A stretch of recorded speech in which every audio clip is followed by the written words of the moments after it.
કે ચૈતરભાઈએ શું કામ કર્યું, ચૈતરભાઈ શું કરે છે.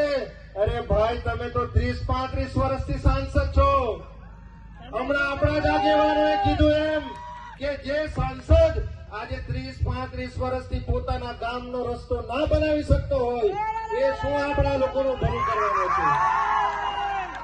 આજે એ સાંસદ આજે દિલ્હીમાં આટલું બધું એ થઈ રહ્યું છે. કેમ ભાઈ તમે એ બાબતે નથી બોલતા? અમારા વિદ્યાર્થીઓ અહીંયા ગાડી ગ્રેજ્યુએટ છે, તમામ લોકો આજે મહેનત મજૂરી કરી રહ્યા છે. તમે એશિયાની ફર્સ્ટ નંબરની જીઆઈડીસીમાં તમે સાંસદ છો. અમારા નર્મદા જિલ્લામાંથી તમે કેટલા લોકોને નોકરી પર લગાવ્યા ભાઈ? લગાવ્યા છે કોઈને? આપણા વિસ્તારમાંથી કોઈને પ્રાઇવેટ નોકરીમાં નથી લગાવી શકતા, કોઈને સરકારી નોકરીમાં નથી ભલામણ કરી શકતા.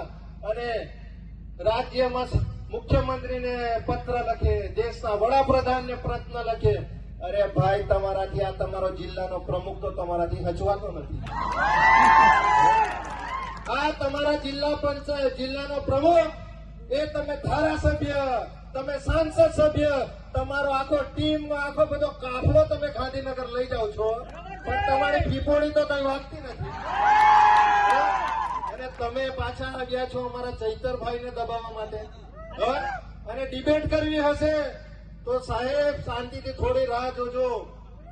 આવે છે અમારા સાહેબ.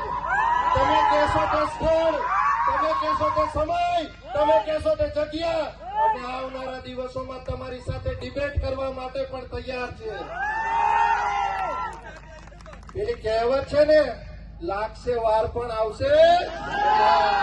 એટલે શાંતિ રાખજો.